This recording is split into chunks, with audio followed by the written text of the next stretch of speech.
Face to face and frowning brow to brow, ourselves will hear the accuser and the accused freely speak. High-stomached are they both and full of ire, enraged, deaf as the sea, hasty as fire. Many years of happy days befall my gracious sovereign, my most. First, heaven be the record to my speech. In the devotion of a subject's love, tendering the precious safety of my prince, and free from other misbegotten hate, come I appellant to this princely presence.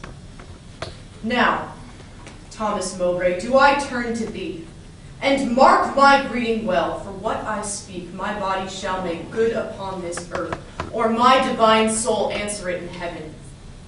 Thou art a traitor and a miscreant, too good to be so, and too bad to live. Once more, the more to aggravate the note, with a foul traitor's name stuff I thy throat, and wish, so please my sovereign, ere I move, what I speak my right-drawn sword may prove. Let not my cold words here accuse my zeal. 'Tis not the trial of a woman's war, the bitter clamor of two eager tongues can arbitrate this cause betwixt us twain. The blood is hot that must be cooled for this. Yet can I not of such tame patience boast as to be hushed and not at all to say. These terms of treason double down his throat, setting aside his high blood's royalty, and let him be no kinsman to my liege. I do defy him, and I spit at him, call him slanderous coward and a villain, which to maintain I would allow him odds, and meet him were I tied to run afoot even to the frozen ridges of the Alps, or any ground inhabitable. Meantime, let this defend my loyalty. By all my hopes, most falsely doth he lie. Pale, trembling coward. There throw I my gage, disclaiming here the kindred of the king, and lay aside my high blood's royalty, which fear, not reverence, makes thee to accept. If guilty dread have left thee so much strength as to take up mine honor's pawn, then stoop. By that and all rights of knife and else will I make good against thee arm to arm what I have spoke, or thou canst worse devise. I take it up, and by that sword I swear, which gently laid my knighthood on my shoulder, I'll answer thee in any fair degree, or chivalrous design of knightly trial. And when I'm out, alive may I not light, if I be traitor or unjustly fight. What doth our cousin lay to Mowbray's charge? It must be great that can inherit us, so much as of a thought of ill in him. Look what I speak. My life shall prove it true, that Mowbray hath received 8,000 nobles in name of lendings for your highness soldiers, the which he hath detained for lewd employments, like a false traitor and injurious villain. Besides, I say, and will in battle prove, that all the treasons these 18 years complotted and contrived in this land fetched from false Mowbray their first head and spring. Further I say, and further will maintain, upon his bad life to make all this good, that he did plot the Duke of Gloucester's death, and consequently, like a traitor coward, sluiced out his innocent soul through streams of blood, which blood, like sacrificing Abel's, cries to me for justice and rough chastisement. And by the glorious worth of my descent, this arm shall do it, or this life be spent. How high a pitch his resolution soars. Thomas of Norfolk, what sayest thou to this? Let my sovereign turn away his face, and bid his ears a little while be deaf, till I have told this slander of his blood, how God and good men hate so foul a liar. Mowbray, impartial are our eyes and ears. Were he my brother, nay, my kingdom's heir, as he is but my father's brother's son, now by my scepter's awe I make a vow. Such neighbor nearness to our sacred blood shall nothing privilege him, nor partialize the unstooping firmness of my upright soul. He is our subject, Mowbray, so art thou. Free speech and fearless I to thee allow. Then, Bolingbroke, as low as to thy heart, through the false passage of thy throat, thou liest. 3 parts of that receipt I had for Calais, dispersed I duly to his highness soldiers. The other part reserved I by consent, for that my sovereign liege was in my debt. upon remainder of a dear account, since last I went to France to fetch his queen. Now swallow down that lie. For Gloucester's death, I slew him not, but to my own disgrace, neglected my sworn duty in that case. For you, my noble lord of Lancaster, the honorable father to my foe, once did I lay an ambush for your life, a trespass that doth vex my grieved soul. But ere I last received the sacrament, I did confess it, and exactly begged your grace pardon. I hope I had it. This is my fault. As for the rest appealed, it issues from the rancor of a villain, a recreant and most degenerate traitor, which in myself I boldly will defend and interchangeably hurl down my gage upon this overweening traitor's foot, to prove myself a loyal gentleman, even in the best blood chambered in his bosom. In haste whereof, most heartily I pray your highness to assign our trial day. Wrath-kindled gentlemen, be ruled by me. Let's purge this collar without letting blood. This we prescribe, though no physician. Deep malice makes too deep incision. Forget, forgive, conclude, and be agreed. Our doctors say this is no month to bleed. Good uncle, let this end where it begun. We'll call the Duke of Norfolk, you your son. To be a makepeace shall become my age. Throw down, my son, the Duke of Norfolk's gage. And Norfolk throw down his. When, Harry, when? Obedience bids, I should not bid again. Norfolk, throw down, we bid. There is no boot. Myself I throw, dread sovereign, at thy foot. My life thou shalt command, but not my shame. The one my duty owes, but my fair name, despite of death that lives upon my grave, to dark dishonor's use thou shalt not have.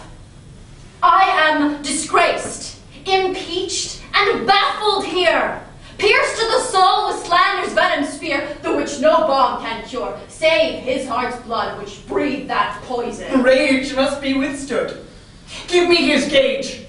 Lions make leopards tame. Yea, but not change their spots. Take but my gage, my shame, and I'll resign my gage. My dear, dear lord, the purest treasure mortal times afford is spotless reputation.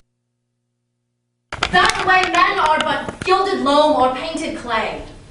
A jewel in 10 times barred up chest is a bold spirit in a loyal breast. Mine honor is my life, both grow in one. Take honor from me, and my life is done. Therefore, dear my liege, mine honor let me try. In that I live, and for that will I die. Cousin, throw up your gage. Do you begin? Oh, God defend my soul from such deep sin! Shall I seem crestfallen in my father's sight, or with pale beggar fear impeach my height before this outdared dastard? Ere my tongue shall wound my honor with such feeble wrong, my teeth shall tear the slavish motive of recanting fear, and spit it bleeding in his high disgrace where shame doth harbor, even in Mowbray's fix. We were not born to sue, but to command. Which, since we cannot do to make you friends, be ready as your lives shall answer it, at Coventry upon St. Lambert's Day. There shall your swords and lances arbitrate the swelling difference of your settled hate. Since we cannot atone you, we shall see justice design the victor's chivalry. Marshal, command our officers at arms. Be ready to direct these home alarms.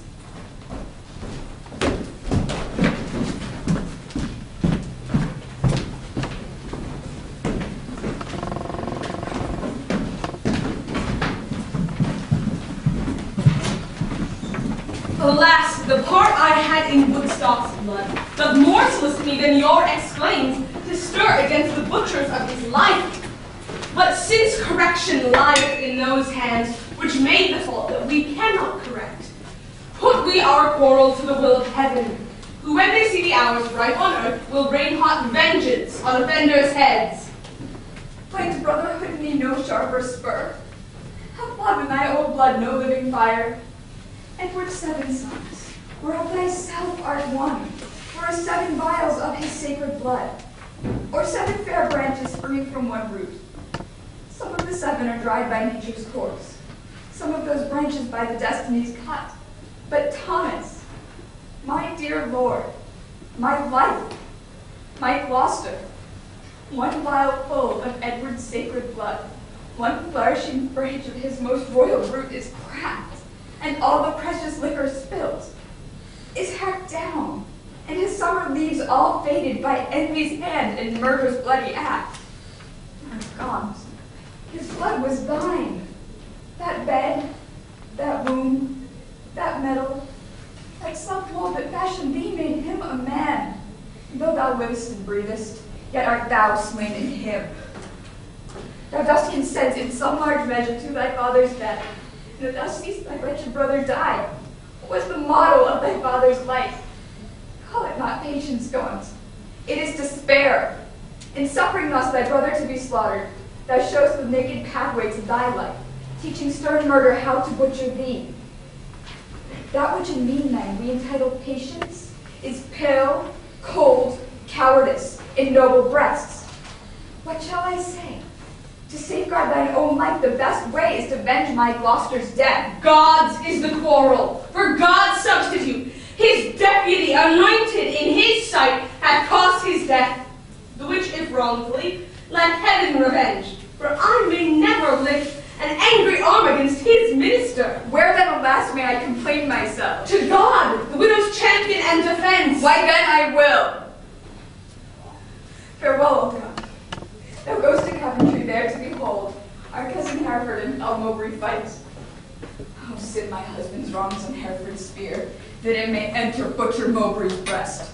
For if misfortune missed the first career, be Mowbray's sin so heavy in his bosom that he may break his foaming courser's back and throw the rider headlong in the lists.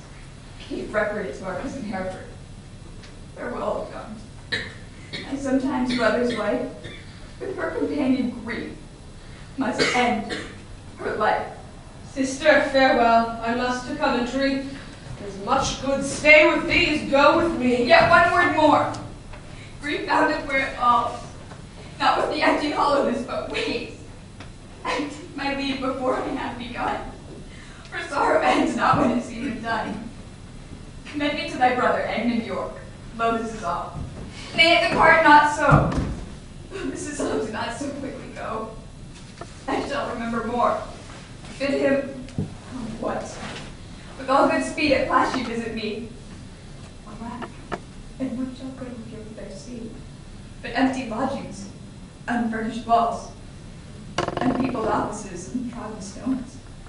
And what here therefore welcome but my thrones? Therefore commend me. Let him not come there, to seek out sorrow that dwells everywhere. Desolate, desolate, will I hence and die. The last leave of thee takes my giving eye.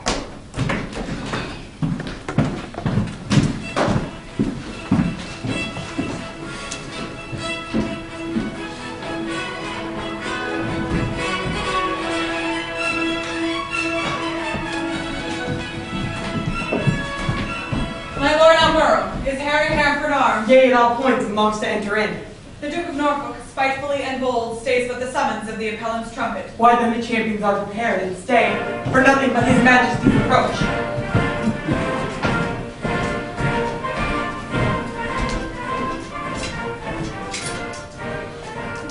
Marshal, demand of yonder champion the cause of his arrival here in arms. Ask him his name and orderly proceed to swear him in the justice of his cause. In God's name and the king's, say who thou art, and why thou comest thus knightly clad in arms, against what man thou comest, and what thy quarrel. Speak truly on thy knighthood and thy oath, as so defend thee heaven and thy valor. My name is Thomas Mowbray, Duke of Norfolk, who hither come engaged by my oath, which God defend knight should violate, both to defend my loyalty and truth to God, my king, and my succeeding issue, against the Duke of Hereford that appeals me. And by the grace of God and this mine arm, to prove him, in defending of myself, a traitor to my God, my king, and me. And as I truly fight to defend me heaven. Marshal, ask yonder knight in arms both who he is, and why he cometh hither thus plated in habiliments of war, and formally, according to our law, depose him in the justice of his cause. What is thy name? And wherefore comest thou hither before King Richard in his royal lists? Against whom comest thou, and what's thy quarrel? Speak like a true knight, so defend thee heaven. Harry of Hereford, Lancaster, and Derby am I, who ready here do stand in arms to prove by God's grace and my body's valor in lists on Thomas Mowbray, that he is a traitor foul and dangerous to God of heaven, King Richard, and to me. And as I truly fight, defend me heaven. On pain of death, no person be so bold or daring hardy as to touch the lists, except the marshal, and such officers appointed to direct these fair designs. My lord marshal, let me kiss my sovereign's hand and bend my knee before his majesty. For Mowbray and myself are like two men that vow a long and weary pilgrimage. So then let us make a loving and ceremonious leave of our several friends. The appellant in all duty greets your highness, and craves to kiss your hand and take his leave. We will descend and fold him in our arms. Cousin of Hereford, as thy cause is right, so be thy fortune in this royal fight. Farewell our blood, which in today thou shed. Lament we may, but not revenge thee dead. Oh, let no noble eye profane a tear for me if I be gored with Mowbray's spear. As confident as is the falcon's flight against a bird do I with Mowbray fight. My loving lords, I take my leave of you. O thou, the earthly author of my blood, whose youthful spirit in me regenerate reaches at victory high above my head. Add unto mine armor with thy prayers, and with thy blessing steel my lance's point, that it may enter Mowbray's waxen coat, and furbish new the name of John of Gaunt, even in the lusty behavior of his son. God in thy good cause make thee prosperous. Be swift like lightning in the execution, and let thy blows, doubly redoubled, fall like amazing thunder on the casque of thy adverse, pernicious enemy. Rouse up thy youthful blood, be valiant and live. Mine innocence in St. George's thrive. However God or fortune cast my lot, there lives or dies true to King Richard's throne, a loyal, just, and upright gentleman. Never did captive with a freer heart cast off his chains of bondage and embrace his golden, uncontrolled enfranchisement, more than doth my dancing soul celebrate this feast of battle with mine adversary. Most mighty liege, and my companion peers, take from my mouth the wish of happy years. As gentle and as jocund to jest go I to fight. Truth hath a quiet breast. Farewell, my lord. Securely I espy virtue and valor couched in thine eye. Order the trial, marshal, and begin. Harry of Hereford, Lancaster, and Derby, receive thy lands, and God defend the right. As strong as a tower in hope, I cry amen. I bear this lance to Thomas, Duke of Norfolk. Harry of Hereford, Lancaster, and Derby stands here, for God, his sovereign, and himself, on pain to be found false and recreant, to prove the Duke of Norfolk, Thomas Mowbray, a traitor to his God, his king, and him, and dares him to set forward the fight.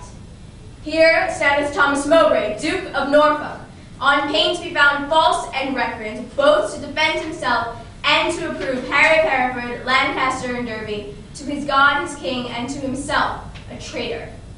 Courageously and with a free desire, attending but the signal to begin. Sound trumpets and set forward combatants. Stay! The king hath thrown his warder down. Let them lay by their helmets and their spears, and both return back to their charges again. Withdraw with us, and let the trumpets sound while we return these troops what we decree.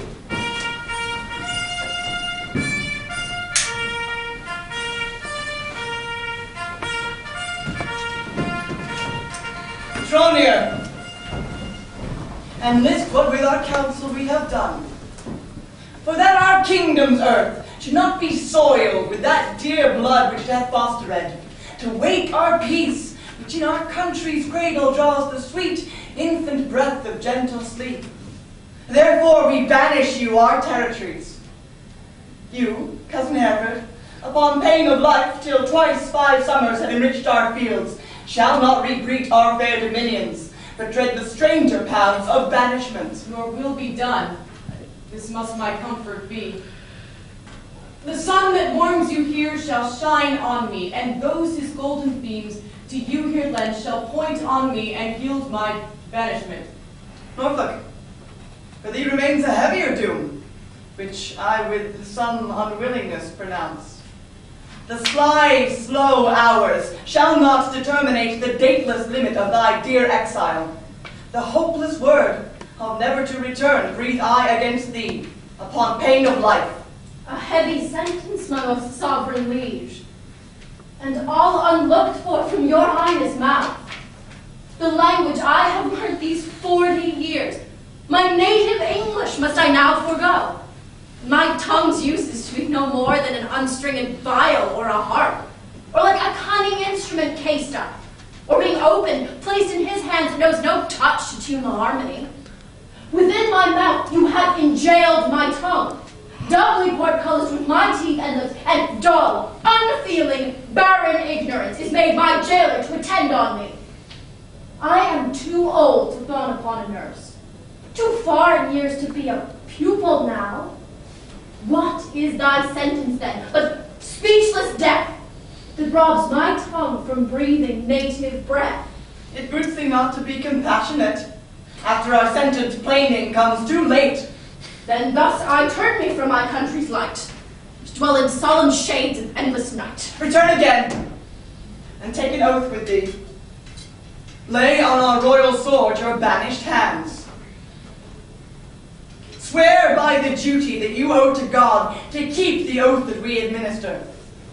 You never shall, so help you truth and God, embrace each other's love in banishment, nor never look upon each other's face, nor never write, re-greet, nor reconcile this lowering tempest of your homebred hate, nor never by advised purpose meet to plot, contrive, or complot any ill against us, our state, our subjects, or our land. I swear.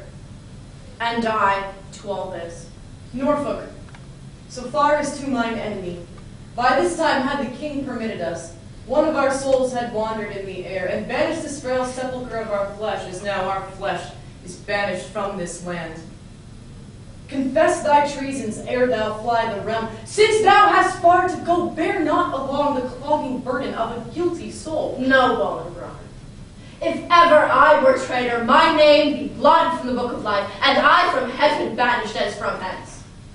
But what thou art, God thou and I do know, and all too soon, I fear the king shall rue. Farewell, my liege. Now no way can I stray, save back to England, and all the world's my way. Uncle, even in the glasses of thine eyes I see thy grieved heart. Thy sad aspect hath from the number of his banished years plucked 4 away. 6 frozen winters spent, returned with welcome home from banishment. How long a time lies in one little word? 4 lagging winters and 4 wanton springs end in a word, such is the breath of kings. I thank my liege that in regard of me he shortens 4 years of my son's exile. But little vantage shall I reap thereby, for ere the 6 years that he hath to spend can change their moons and bring their times about, my oil-dried lamp and time-bewasted light shall be extinct with age and endless night. My inch of taper will be burnt and done, and blindfold death not let me see my son. Why, uncle, thou hast many years to live. But not a minute, king, that thou canst give. Shorten my days thou canst with sullen sorrow, and pluck nights from me, but not lend a morrow. Thou canst help time to furrow me with age, but stop no wrinkle in his pilgrimage. Thy word is current with him for my death, but dead thy kingdom cannot buy my breath. Thy son is banished upon good advice, whereto thy tongue a party verdict gave. Why at our just justice seemst thou then to lower? Things sweet to taste prove in digestion sour. You urged me as a judge, but I had rather you would have bid me argue like a father. Oh, had it been a stranger, not my child, to smooth his fault I should have been more mild. A partial slander sought I to avoid, and in the sentence my own life destroyed. Alas, I looked when some of you should say I was too strict to make mine own away. But you gave leave to my unwilling tongue, against my will to do myself this wrong. Cousin, farewell, and uncle bid him so. 6 years we banish him, and he shall go.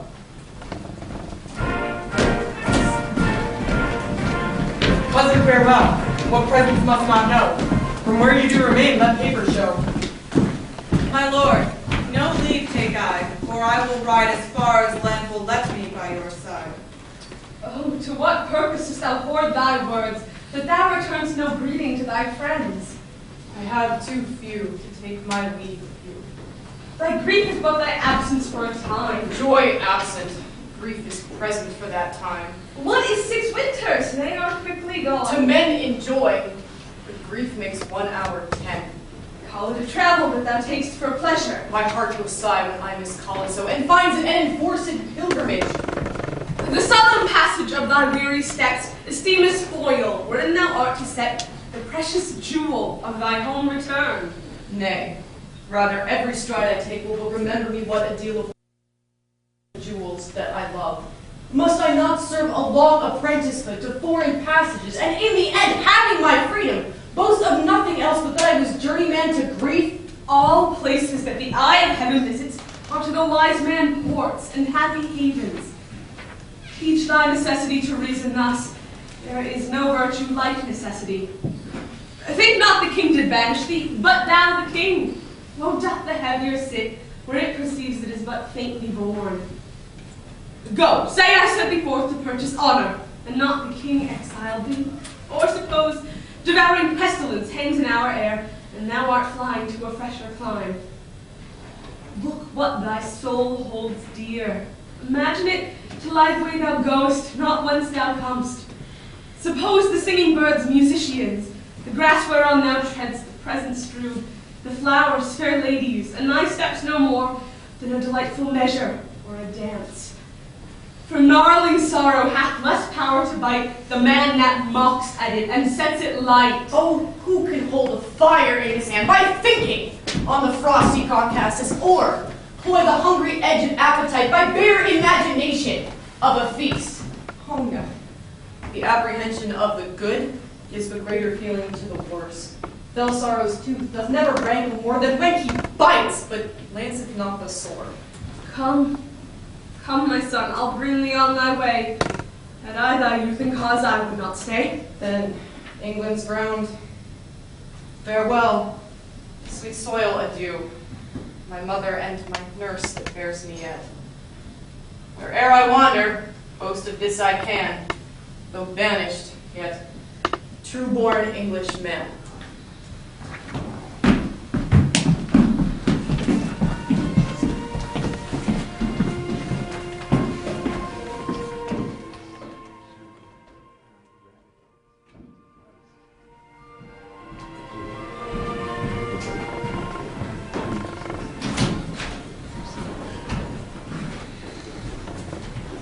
We did observe, Cousin Almerle. How far brought you High Hereford on his way? I brought High Hereford, if you call him so, but to the next highway, and there I left him. And say, what store of parting tears were shed? Speak none for me, except the northeast wind, which then blew bitterly against our faces, awake the sleeping room, and so by chance did grace our hollow parting with a tear.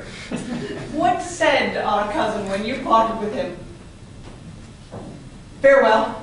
And for my heart disdained that my tongue should so profane the word, that taught me craft, to counterfeit oppression of such grief, that words seem buried in my sorrow's grave. Mary, had the word farewell lengthened hours and added years to his short banishment, he should have had a volume of farewells, but since it would not, he had none of me. He is our cousin. Cousin. But 'Tis doubt when time shall call him home from banishment, whether our kinsman shall come to see his friends. Ourself and Bushy, Baggeteer and Green, observed his courtship to the common people.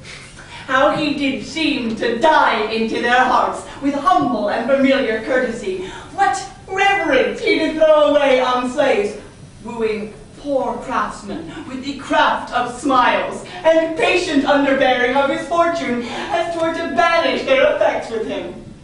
Well, he is gone, and with him go these thoughts.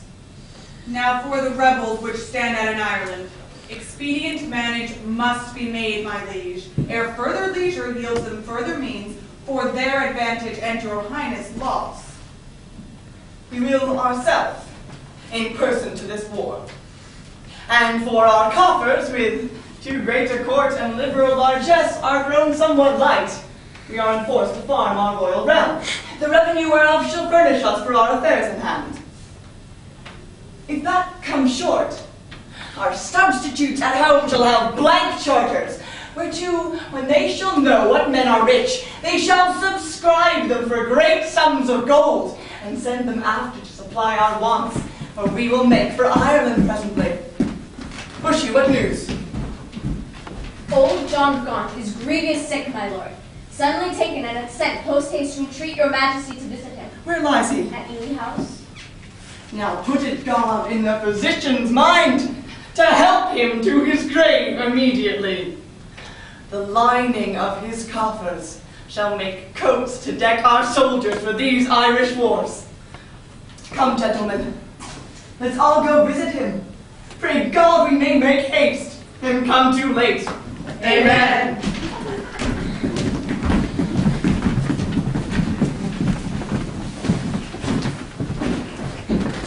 Will the king come, that I may breathe my last in wholesome counsel to his unstayed youth? Vex not yourself, nor strive not with your breath, for all in vain comes counsel to his ear. Oh, but they say the tongues of dying men enforce attention like deep harmony. Where words are scarce, they're seldom spent in vain, for they breathe truth that breathe their words in pain. As the last taste of sweets is sweetest last, written remembrance more than things long past, though Richard my life's counsel would not hear, my death's had tale may yet undeaf his ear. No, it is stopped with other flattering sounds as praises of his state. Then there are sound lascivious meters, to whose venom sound the open ear of youth doth always listen. Report of fashion in proud Italy, whose manners still our hardy apish nation lives after in base imitation. Where doth the world thrust forth the vanity, so it be new, there's no respect how vile that is not quickly buzzed into his ears. Then all too late comes counsel to be heard, where will doth mutiny with wit's regard. Direct not him whose way himself will choose. 'Tis breath thou lackst, and that breath wilt thou lose. Methinks I am prophet new inspired, and thus expiring do foretell of him. His rash, fierce blaze of riots cannot last, for violent fires soon burn out themselves. Consuming means soon preys upon itself. This royal throne of kings, this sceptered isle, this other Eden, demi-paradise, this fortress built by nature for herself against infection and the hand of war, this blessed plot, this earth, this realm, this England, this nurse, this teeming womb of royal kings, feared by their breed and famous by their birth, renowned for their deeds as far from home for Christian service and true chivalry. This land of such dear souls, this dear, dear land, is now leased out. I die pronouncing it, like to a tenement or pelting farm. England, bound in with the triumphant sea, whose rocky shores beat back the envious siege of watery Neptune, is now bound in with shame, with inky blots and rotten parchment bonds. That England that was wont to conquer others hath made a shameful conquest of itself. Oh, would the scandal vanish with my life, how happy then were my ensuing death. The king is come. Deal mildly with his youth, for young hot colts being raged do rage the more. How fares our noble Uncle Lancaster? How now, my lord? How is't with aged Gaunt? Oh, how that name befits my composition. Old Gaunt indeed, and Gaunt in being old. Within me grief hath kept a tedious fast, and who abstains from meat that is not gaunt? For sleeping England long time have I watched. Watching breeds leanness, leanness is all gaunt. The pleasure other fathers feed upon is my strict fast. I mean my children's looks, and therein fasting hast thou made me gaunt. Gaunt am I for the grave, gaunt as a grave, whose hollow womb inherits naught but bones. Can sick men play so nicely with their names? No, misery makes sport to mock itself. Since thou dost seek to kill my name in me, I mock my name, great king, to flatter thee. Should dying men flatter with those that live? No, no, men living flatter those that die. Thou now a dying sayest thou flatterest me. Oh no, thou diest, though I the sicker be. I am in hell. I breathe and see thee ill. Now he that made me knows I see thee ill. Ill in myself to see, and in thee seeing ill. Thy deathbed is no lesser than thy land, wherein thou liest in reputation sick. 1,000 flatterers sit within thy crown, whose compass is no bigger than thy head. And yet, encaged in so small a verge, the waste is no whit lesser than thy land. Why, cousin, had thy grandsire with a prophet's eye seen how his son's sons should destroy his sons, from forth thy reach he would have laid thy shame, deposing me before thou wert possessed, which art possessed now to depose thyself. Why, cousin, wert thou regent of the world, it were a shame to let this land by lease. Is it not more than shame to shame it so? Landlord of England art thou now, not king. Thy state applies, bond slave to the law, that thou, A lunatic, lean-witted, fool. Darest with thy frozen admonition make pale our cheek, chasing the royal blood with fury from his native residence. Now by my seat's right royal majesty, were thou not brother to great Edward's son, this tongue that runs so roundly in thy head should run thy head from thy unreverent shoulders. oh, spare me not, my brother Edward's son, for that I was his father, Edward's son. That blood already, like the pelican, hast thou tapped out and drunkenly caroused. My brother Gloucester, in heaven mongst happy souls, may be a precedent and witness good that thou respects not, spilling Edward's blood. Live in thy shame, but die not shame with thee. These words hereafter thy tormentors be. Convey me to my bed, then to my grave. Love they to live, that love and honor have. And let them die that age and sullens have. But both hast thou, and both become the grave. I do beseech your majesty, impute his words to wayward sickliness and age in him. He does love you on my life, and holds you dear as Harry, Duke of Hereford, were he here. Right. You say true. As Hereford's love, so his. As theirs, so mine, and all be as it is. My liege, old God commends him to your grace. What says he? Nay, nothing. All he said. His tongue is now a stringless instrument. Words life and all old Lancaster has spent. Be York the next that must be bankrupt so. Though death be poured, it ends a mortal woe. The ripest fruit first falls, and so doth he. His time is spent. Our pilgrimage must be. So much for that. Now for these Irish wars, and for these great affairs do ask some charge. Towards our assistance we do seize to us the plate, coin, revenue, and movables, whereof our Uncle God did stand possessed. How long shall I be patient? Ah, how long shall tender duty make me suffer wrong? Not Gloucester's death, nor Hereford's banishment, nor Gaunt's rebukes, nor England's private wrongs, nor the prevention of poor Bolingbroke about his marriage, nor my own disgrace, have ever made me sour my patient cheek, or bend one wrinkle on my sovereign's face. I am the last of noble Edward's sons, of whom thy father, Prince of Wales, was first. In war was never lion raged more fierce. In peace was never gentle lamb more mild than was that young and princely gentleman. His face thou hast, for even so looked he accomplished with the number of thy hours. But when he frowned, it was against the French, and not against his friends. His noble hand did win what he did spend, and spent not that which his triumphant father's hand had won. His hands were guilty of no kindred blood, but bloody with the enemies of his kin. Oh, Richard, York is too far gone with grief, or else he never would compare between.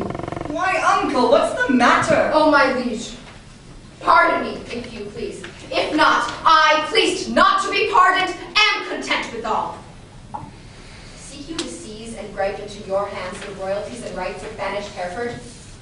Is not God dead, and doth not Hereford live? Was not God just, and is not Harry true? Did not the one deserve to have an heir? Is not his heir a well-deserving son?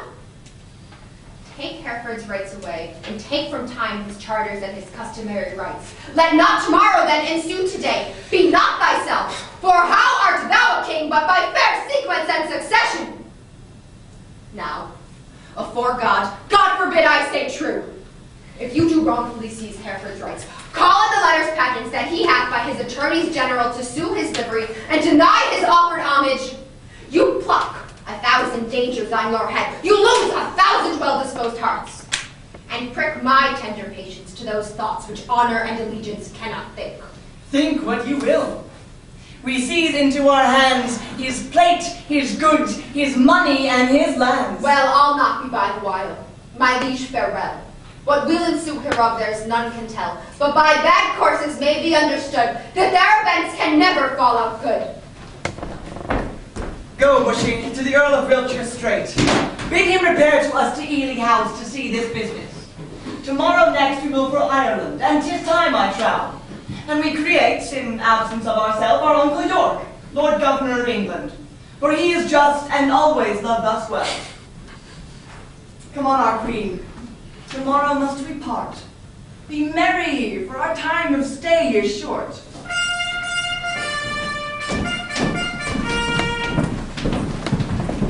Well, lords, the Duke of Lancaster is dead. And living too, for now his son is Duke. Barely entitled, not in revenue. Richly invoked if justice had her right. My heart must break with silence ere it be disburdened by a liberal tongue. Nay, speak thy mind, and let him ne'er speak more that speak thy against words again to do thee harm. Since if thou would speak to the Duke of Hereford, if it be so outwardly bold in him, quick is my need to do good towards him. No good that I can do for him, unless you call it good to pity him, bereft and gelded of his patrimony. And now, for God, shame such wrongs are born in him, a noble prince.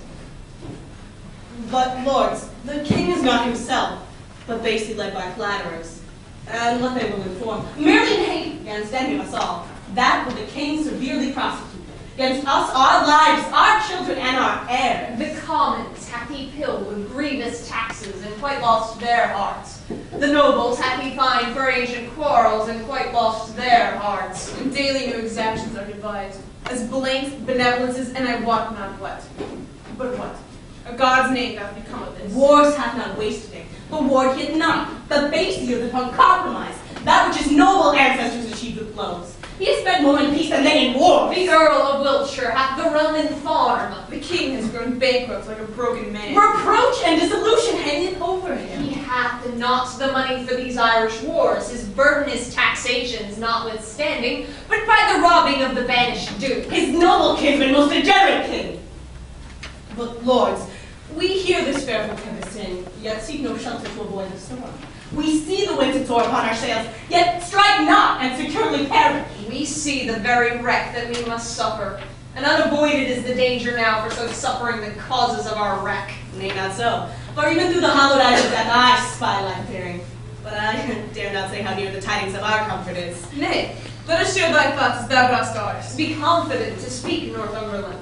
Then thus, I have from the Portland vein Brittany received intelligence that Harry, Duke of Hereford, reign of Lord Cobham, who late broke with the Duke of Exeter, his brother, the Archbishop of Canterbury, all these well furnished by the Duke of Bretagne, with 8 tall ships, 3,000 men of war, are shortly making hither and mean to touch our northern shore. Perhaps they'd add this, but that's they say, the departing of the king for Ireland. If we shall shake off our slavish yoke, imp out our broken country's drooping wing, take from broken paws the blemished crown, and make high majesty look like itself, then follow me, O post to Ravenspur. But if you feign as fearing to do so, stay here and be secret, and I myself will go. To horse, urge doubts and then fear. Hold out my horse, and I will first be there.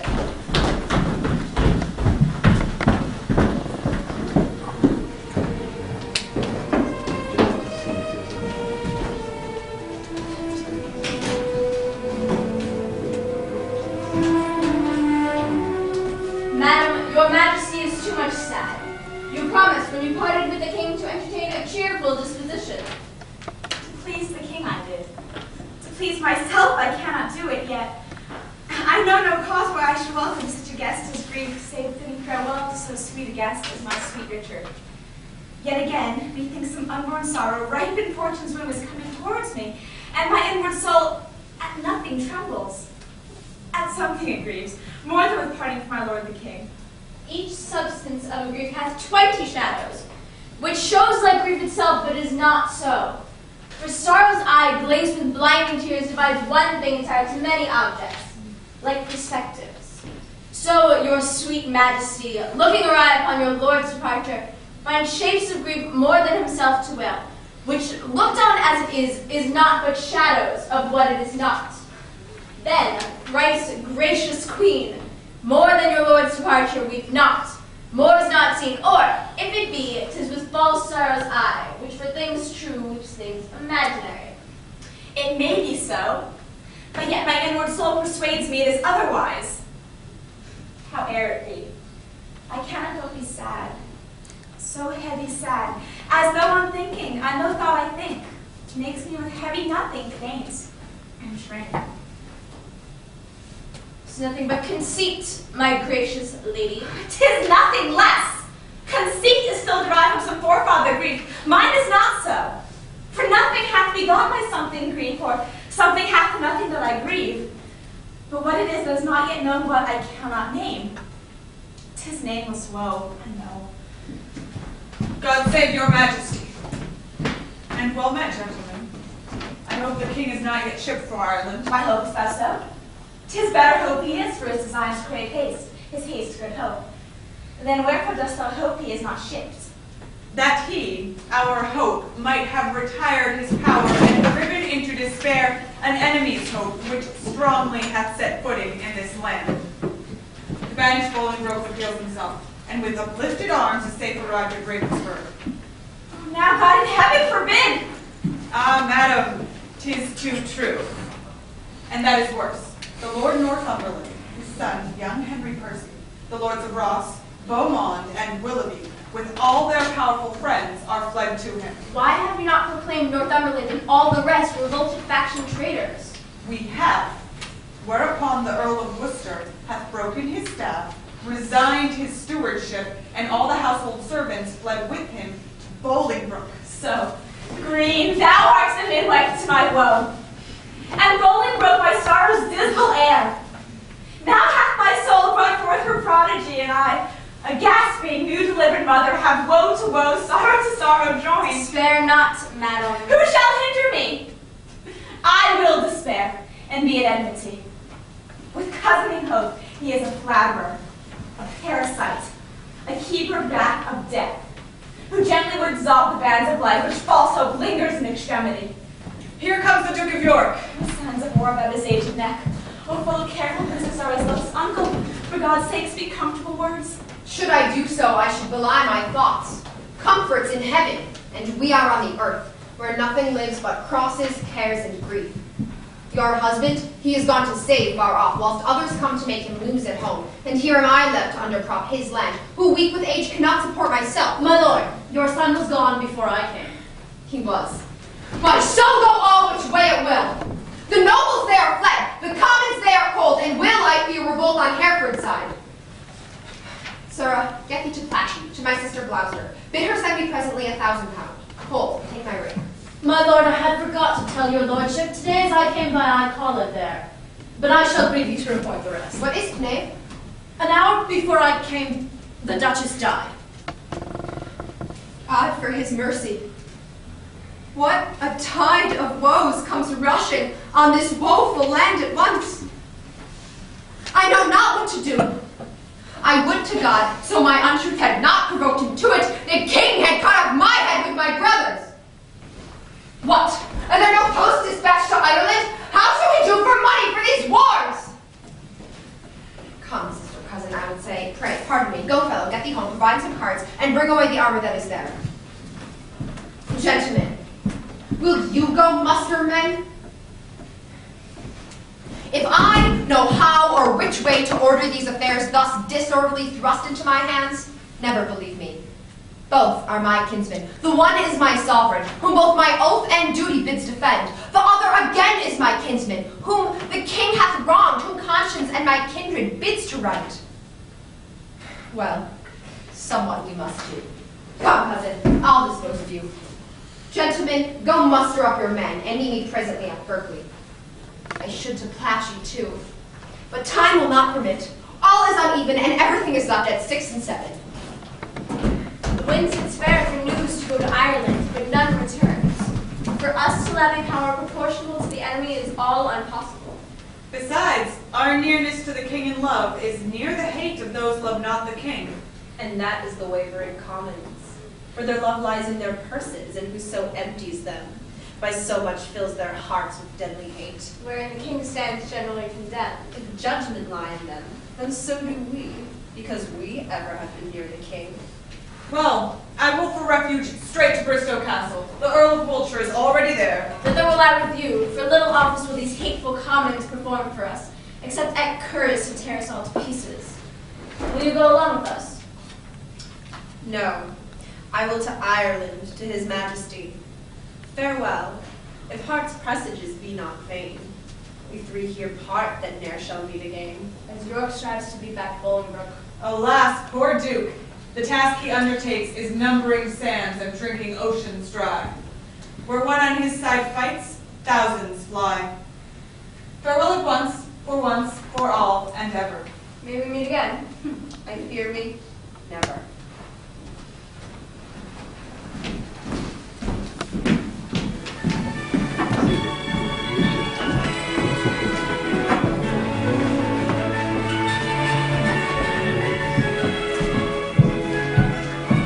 How far is it, my lord, to Berkeley now? Believe me, sir, I'm a stranger here in Gloucestershire. Who comes here? Oh, it is my son, young Harry Percy, sent from my brother Worcester whensoever. Young Harry, how fares your uncle? I thought, my lord, to learn his help with you. What, he's not the queen? No, my good lord, he hath forsook the court, broken his staff of office, and dispersed the household of the king. What was his reason? He was not resolved as such we must fate together. Because your lordship was proclaimed a traitor. But he, my lord, is gone to Ravensburg, to offer service to the Duke of Hereford, and sent me over by Berkeley to discover what power the Duke of York had levied there, then with direction to repair to Ravensburg. Have you forgotten the Duke of Hereford, boy? No, my good lord, for that is not forgot which ne'er I did remember. To my knowledge, I never in my life did look on him. Then learn to know him now. This is the Duke. My gracious lord, I tender you my service, such as it is, being tender, raw, and young, which elder days shall ripen and confirm to more approved service and desert. I thank thee, gentle Percy, and be sure, I count myself in nothing else so happy as in a soul remembering my good friends. And as my fortune ripens with thy love, it shall still be thy true love's recompense. My heart this covenant makes, my hand thus seals it. How far is it to Berkeley now? And what stir keeps good old York there with his men of war? There stands the castle, lying on a tuft of trees, manned with 300 men, as I have heard, and in it are the lords of York, Berkeley, and Seymour, none else of name and noble estimate. Oh, here comes the lords of Ross and Willoughby, light and spurring, fiery right with haste. Welcome, my lords. I know your love pursues a banished traitor. All my treasury is yet but unfelt thanks, which more enriched shall be thy love and labor's recompense. Your presence makes us rich, most noble lord. And far surmounts our labor to attain it. Evermore thanks that... But who comes here? It is my Lord of Berkeley, as I guess. My Lord of Hereford, my message is to you. My lord, my answer is to Lancaster, and I am come to seek that name in England, and I must find that title in your tongue before I make reply to aught you say. Mistake me not, my lord. 'Tis not my meaning to raise one title of your honor at. To you, my lord, I come, what lord you will, from the most gracious regent of this land, the Duke of York, to know what pricks you on to take advantage of the absent time and fright our native peace with self-born arms. I shall not need transport my words by you. Here comes his grace in person. My noble uncle. Show me thy humble heart, and not thy knee, whose duty is deceivable and false. My gracious uncle. Tut, tut! Grace me no grace, nor uncle me no uncle. I am no traitor's uncle, and that word grace in an ungracious mouth is but profane. Why have those banished and forbidden legs dared once to touch a dust of England's ground? But then more why? Why have they marched so many miles upon her peaceful bosom, freighting her pale-faced villages with war and ostentation of despised arms? Comest thou because the anointed king is hence? Why, foolish boy, the king is left behind, and in my loyal bosom lies his power. Were I now lord of such hot youth as when brave Gaunt, thy father and myself, rescued the Black Prince, that young Mars of men from forth the ranks of so many thousand French, then should this arm of mine, now prisoner to the palsy, chastise thee and minister correction to thy fault. My gracious uncle, let me know my fault. On what condition stands it, and wherein? Even in condition of the worst degree, in gross rebellion and detested treason.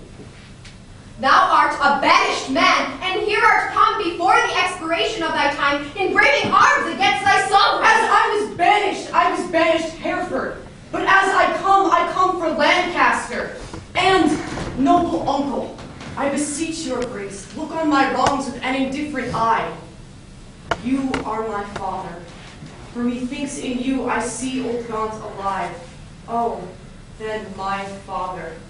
Will you permit that I should stand condemned, a wandering vagabond, my rights and royalties plucked from my arms perforce and given away to upstart unthrifts? Wherefore was I born? If it be that my cousin king be king in England, it must be granted that I am Duke of Lancaster. You have a son, a Merrill, my noble cousin. Had you first died, and he been thus trod down, he should have found his uncle Gaunt a father to rouse his wrongs and chase them to the bay. I am denied to assume my livery here, and yet my letters patents give me leave. My father's goods are all distrained and sold, and these and all amiss employed. What would you have me do? I am a subject, and I challenge law. Attorneys are denied me, and therefore, personally, I lay my claim to my inheritance of free descent. The noble Duke hath been too much abused. It stands your grace upon to do him right. Base men by his endowments are made great. My lords of England, let me tell you this. I have had feelings of my cousin's wrong, and labored all I could to do him right. But in this kind to come, in braving arms, to find out right with wrong, it may not be. And you that do abetting in this kind, cherish rebellion, and are rebels all. The noble Duke has sworn his coming hither hath no further scope than for his own lineal royalties, and to such we have strongly sworn to give him aid. And let he who break that oath ne'er see joy again. Well, I see the issue of these arms. But I cannot mend it, I must needs confess, because my power is weak and all ill left. But if I could, by him that gave me life, I would attack you all and make you stoop unto the sovereign mercy of the king. But since I cannot be it known unto you, I do remain as neuter. So fare you well. Unless it please you to enter the castle and their reposing for this night. An offer, uncle, we will accept. But we must win your grace to go with us to Bristow Castle, which they say is held by Bushy, Bagot, and their accomplices, the caterpillars of the Commonwealth, which I have sworn to weed and pluck away. It may be I will go with you. But yet I'll pause, for I am loath to break our country's laws. Nor friends nor foes, to me welcome you are. Things past redress are now with me past care.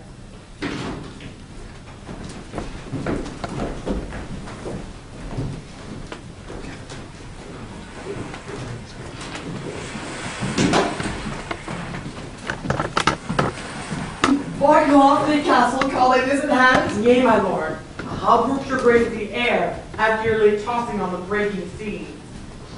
Needs must, I like it well. I weep for joy to stand upon my kingdom once again. Dear earth, I do salute thee with my hands. The rebels wound thee with their horses' hooves. As a long-parted mother with her child plays fondly with her tears and smiles in meeting, so weeping, smiling, greet I thee, my earth, and do thee favors with my royal hands. Feed not thy sovereign's foe, my gentle earth, but let thy spiders that suck up thy venom and thy heavy-gated toads lie in their way.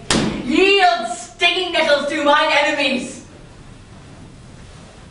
Mock not my senseless conjuration, lords. This earth shall have a feeling, and these stones prove armed soldiers, ere her native king shall falter under foul rebellion's arms. Fear not, my lord. That power that made you king had power to keep you king, in spite of all. He means, my lord, that we are to remit, whilst Bolingbroke, through our security, grows strong and great in substance and in power. Bring forth these men!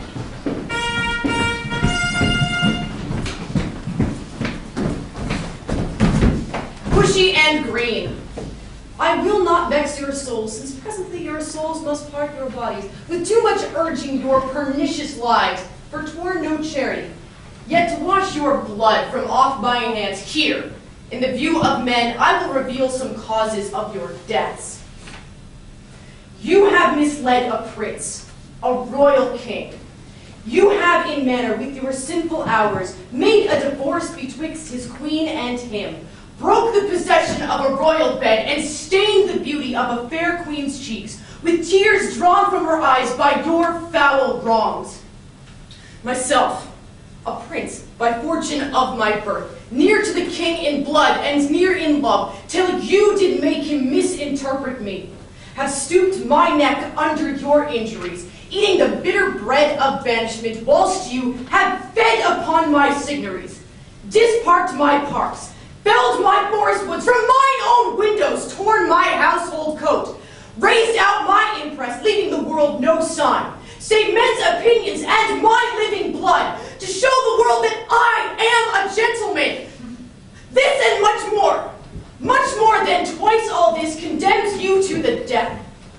See them handed over to execution and the hand of death. More welcome, stroke of death to me, than Bolingbroke to England. Lords, farewell. My comfort is that heaven will take our souls and plague injustice with the pains of hell. My lord Northumberland, see them dispatched. Uncle, see the queen is at your house. For God's sake, pray to let her be entreated. A gentleman of mine I have dispatched, with letters of your love to her at large. Thanks, gentle uncle. Come, lords, away, while to work, after holiday.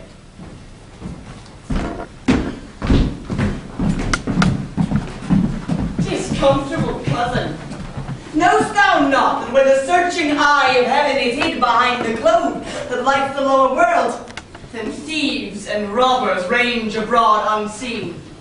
But when from under this terrestrial ball he darts his light through every guilty hole, then murders, treasons, and detested sins, the cloak of night being plucked from off their backs, stand bare and naked, trembling at themselves.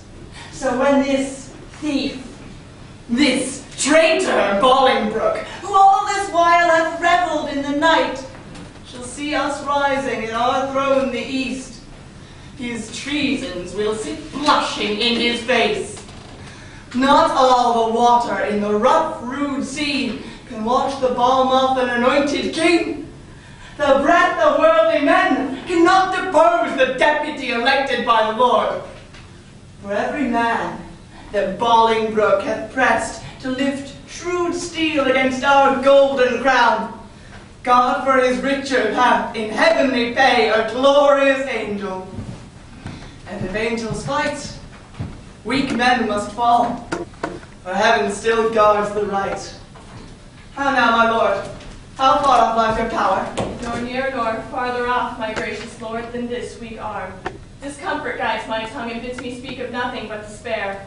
One day too late, I fear me, noble lord, hath clouded all thy happy days on earth. Oh, call back yesterday, bid time return, and thou shalt have 12,000 fighting men. Today, unhappy day, too late, o'erthrows thy joys, friends, fortune, and thy state. For all the Welshmen, hearing thou wert dead, are gone to Bolingbroke, dispersed and fled. Comfort, my liege. Why looks your grace so pale? But now the blood of 20,000 men did triumph in my face, and they are fled. And till so much blood thither come again, have I not reason to look pale and dead? All souls that will be safe, fly from my side, for time hath set a blot upon my pride. Comfort, my liege.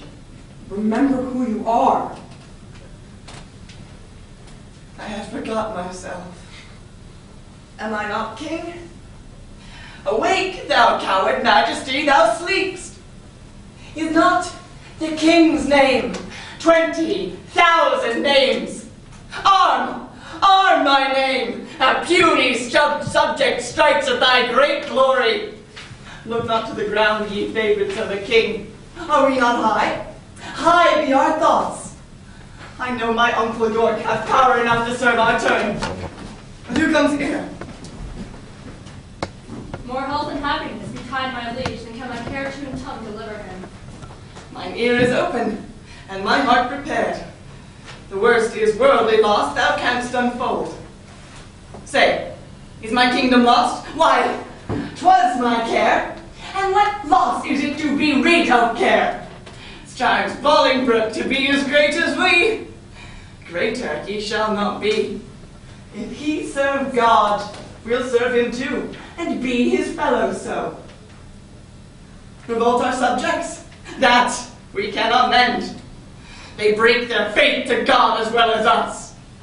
Cry woe, destruction, ruin, and decay. The worst is death, and death will have his day. Glad am I that your highness is so armed to bear the tidings of calamity. Like an unseasonable stormy day which makes the silver rivers drown their shores as if the world were all dissolved to tears. So high above its limits swells the rage of Bolingbroke, covering your fearful land with hard, bright steel and hearts harder than steel. White beards have armed the thin and hairless scalps against thy majesty. Boys, with women's voices, strive to speak big, and clap their female joints and stiff, unwieldy arms against thy state. Yea, distaff women manage rusty bills against thy seat. Both young and old rebel, and all goes worse than I have power to tell. Too well thou tellst a tale so ill. Where is the Earl of Wiltshire? Where is Bagot? What has become of Bushy? Where is Green? That they have let the dangerous enemy measure our confines with such peaceful steps. If we prevail, their heads shall pay for it. I warrant they have made peace with Bolingbroke. Peace have they made with him indeed. Oh, villains! Vipers, damned without redemption! Dogs easily won to fawn on any man! Snakes in my heart blood warm that sting my heart! 3 Judases, each one thrice worse than Judas. Would they make peace? Terrible hell make war upon their spotted souls for this offense. Sweet love, I see, changing his property turns to the sourest and most deadly hate. Again uncurse their souls, their peace is made with heads and not with hands. Those whom you curse have felt the worst of death's destroying wound and lie full low, grave in the hollow ground. Is Bushy Green and the Earl of Wiltshire dead? Aye, all of them at Bristol have lost their heads. Where is the Duke my father with his power? No matter where, of comfort no man speak. Let's talk of worms, of graves and epitaphs. Make dust our paper, and with rainy eyes write sorrow on the bosom of the earth. Let's choose executors and talk of wills. And yet not so. For what could we bequeath, save our deposed bodies to the ground? Our lands, our lives, and all are Bolingbroke's. And nothing can we call our own but death. And that small model of the barren earth which serves as paste and cover to our bones. For God's sake, let us sit upon the ground and tell sad stories of the death of kings. How some have been deposed, some slain in war, some haunted by the ghosts they have deposed, some poisoned by their wives, some sleeping killed, all murdered. For within this hollow crown that rounds the mortal temples of a king keeps death his court. And there the antic sits, scoffing his state and grinning at his pomp, allowing him a breath, a little scene, to monarchize, be feared, and kill with looks, infusing him with self and vain conceit, as if this flesh, which walls about our life, were brass impregnable, and humoured thus, comes at the last, and with a little pin, bores through his castle wall, and farewell, king. Cover your heads, and mock not flesh and blood with solemn reverence. Throw away respect, tradition, form, and ceremonious duty. For you have but mistook me all this while. I live with bread like you, feel want, taste grief, need friends. Subjected thus, how can you say to me I am a king? My lord, wise men there sit and wail their woes, but presently prevent the ways to wail. To fear the foe, since fear oppresseth strength, gives in your weakness strength unto your foe, and so your follies fight against yourself. Fear and be slain, no worse can come to fight, and fight and die is death destroying death, where fearing dying pays death's servile breath. My father hath a power. Inquire of him, and learn to make a body of a limb. That chides me well. Proud Bolingbroke, I come to change blows with thee on our day of doom. This ague fit of fear is overblown. An easy task it is to win our own. Say, Scroop, how far off lies our uncle with his power? Speak sweetly, man, although thy looks be sour. Men judge by the complexion of the sky, the state and inclination of the day. So may you, by my dull and heavy eye, my tongue hath but a heavier tale to say. I play the torturer by small and small to lengthen out the words that must be spoken. Your Uncle York is joined with Bolingbroke, and all your northern castles yielded up, and all your southern gentlemen in arms upon his faction. Now I said enough. Beshrew thee, cousin, which didst lead me forth of that sweet way I was into despair. What say you now? What comfort have you now? By heaven, I'll hate it everlastingly that bid me be of comfort any more. Go to Flint Castle. There I'll pine away. A king, woe's slave, shall kingly woe obey. That power I have, discharge and let them go, to ear the land that hath some hope to grow. For I have none. Let no man speak again to alter this, for counsel is but vain. My liege, one word. He does me double wrong that wounds of his tongue. Discharge my followers. Let them hence away. From Richard's night to Bolingbroke's fair day.